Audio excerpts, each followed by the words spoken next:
नमस्कार, मैं हूं भूपेन साहू। आप देख रहे हैं प्रखर टीवी। प्रखर टीवी धमतरी एवं जिले की सभी खबरों को आप तक पहुंचाता है।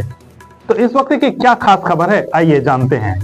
25 मई से शुरू हुए नवतपा में सूर्यदेव जमकर तप रहे हैं। चारों तरफ गर्मी से हाहाकार मचा हुआ है। प्रचंड गर्मी से लोग हलाकान हैं। धमतरी अंचल में भी जमकर गर्मी पड़ रही है। 11 बजे के बाद सड़कें सुनसान नजर आने लगी है। अस्पतालों में धीरे धीरे मरीजों की भीड़ भी बढ़ने लगी है। ऐसे मौसम में डॉक्टरों ने लोगों से सावधानी बरतने की सलाह दी है और कहा है कि यदि आवश्यक हो तभी बाहर निकलें और निकलते समय पूरे शरीर को कपड़ा से ढक कर रखें। नियमित रूप से पानी, फल, इन चीज़ों का प्रयोग करें। खाली पेट कभी भी न जाएं। नवतपा 2 जून तक है और अभी 3-4 दिन 43 से 44 डिग्री तापमान रहने की संभावना बताई गई है। ऐसे हीट वेव से लोगों को सावधानी बरतते हुए अपने स्वास्थ्य का ख्याल रखने कहा गया है।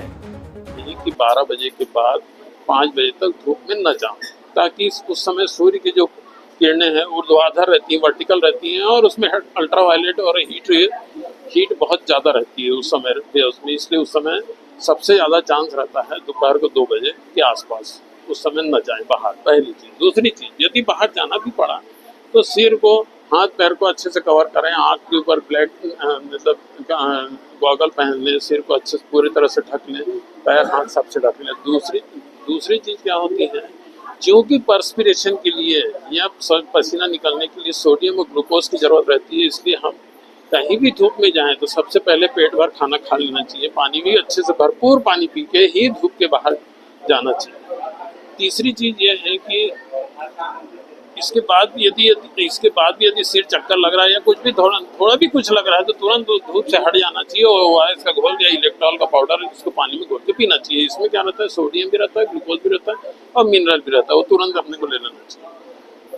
इसके बाद एक और सबसे बड़ी सावधानी ये रहती है कि कुछ भी ऐसा प्रॉब्लम रहता है तो तुरंत डॉक्टर को दिखा देना चाहिए और ट्रीटमेंट ले लेना चाहिए। और इसके बाद सबसे मुख्य चीज़ ये है कि इस टाइप की कोई भी बातें होती हैं तो हमें तुरंत घर में आने के बाद या बाहर धूप से आने के बाद अपने तुरंत कुछ खा लेना चाहिए।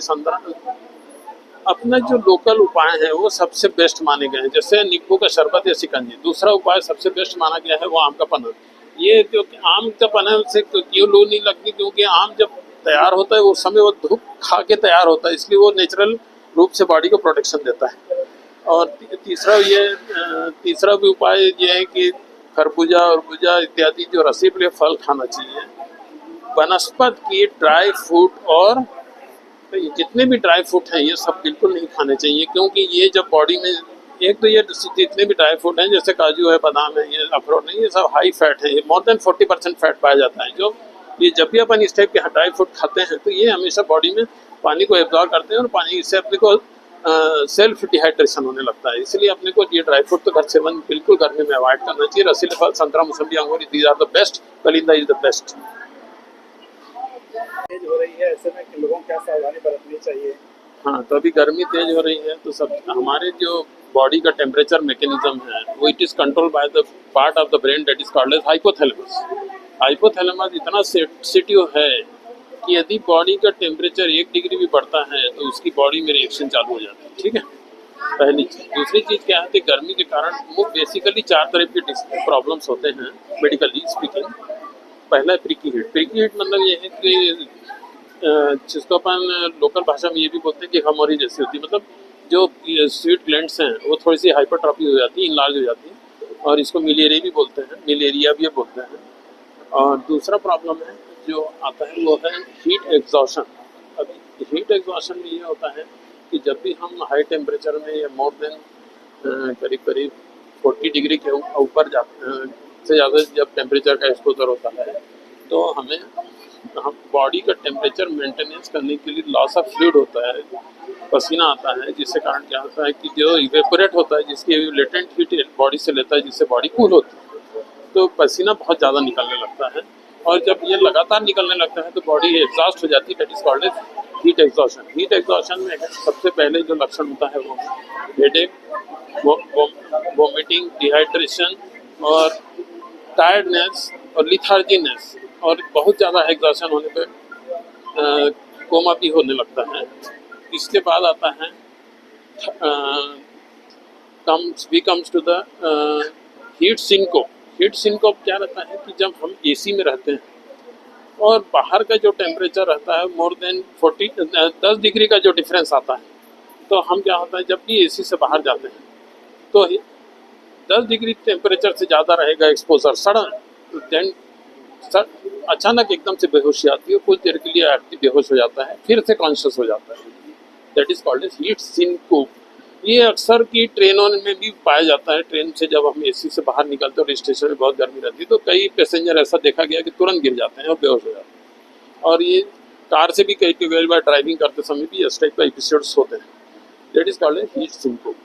इसके बाद आता है जो फोर्थ स्टेज है वो बहुत ही सीवियर टाइप की रहती है, उसको बोलते हैं हीट स्ट्रोक। कई लोग सन स्ट्रोक भी बोलते हैं और टेक्निकली हीट हाइपरपाइरेक्सिया। इसमें क्या होता है कि बॉडी का जो टेम्परेचर कंट्रोल करने का जो मैकेनिज्म है वो डिस्टर्ब हो जाता है। मतलब जैसे भी ये अक्सर 40 डिग्री से ज़्यादा टेम्परेचर होने पर सिस्टम बॉडी का टेम्परेचर कंट्रोल करने का जो सिस्टम डिस्टर्ब हो जाता है। इसका मतलब ये है कि जो हमारा जो पसीना निकलता है गति बहुत ज़्यादा हो जाती है, हम सीवियरली डिहाइड्रेट हो जाते हैं। और जब इतना भी डिहाइड्रेट हो जाते हैं कि हमारा पल्स बीपी सब लो होने लगता है और आई श्रंकन हो जाती है, ट्रंक ड्राई हो जाती है, बॉडी का टेम्परेचर 104, 5 और कभी कभी 6 तक भी चला जाता है। पेशेंट ड्राउजीनेस होती है, हेडेक और हेडेक हाइपर और फीवर, और इतना फीवर कि इसके बाद पेशेंट कोमा में चला जाता है और उस समय उसको तुरंत ही हॉस्पिटल में एडमिट करना पड़ता है, क्योंकि यही एकमात्र सूर्य का इफेक्ट है जिसको अपन पेशेंट की डेथ भी हो जाती है और इसी को सन स्ट्रोक भी बोलते हैं। अब इनके बचने के उपाय, सबसे पहला उपाय तो ये है कि आप जब भी धूप में जाएं। तो ये थी अब तक की खबरें। अन्य खबरों के लिए प्रखर टीवी के संग बने रहिए। बहुत जल्द मिलते हैं।